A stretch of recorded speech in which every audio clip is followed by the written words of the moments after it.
Sí, al final Castellonense venía de una racha muy positiva, creo que llevaba 5 o 6 jornadas sin conocer la derrota. Sabíamos que era un rival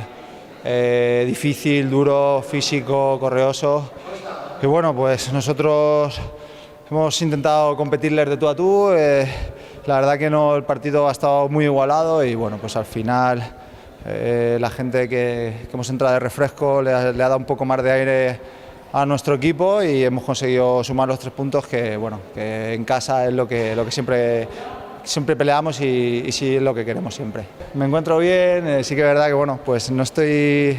participando todo lo que me gustaría, ya sabes que los jugadores siempre queremos jugar más y bueno, pues asumiendo el rol que tengo este año, intentando aportar mi granito de arena dentro del vestuario, cuando salgo al campo lo que puedo ayudar al equipo y nada, seguir, que aún quedan 9 jornadas y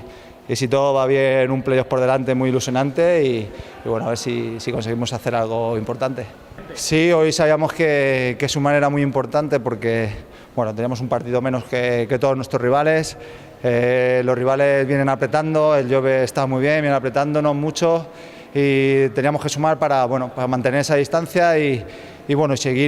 seguir aumentando la distancia con los rivales que están fuera del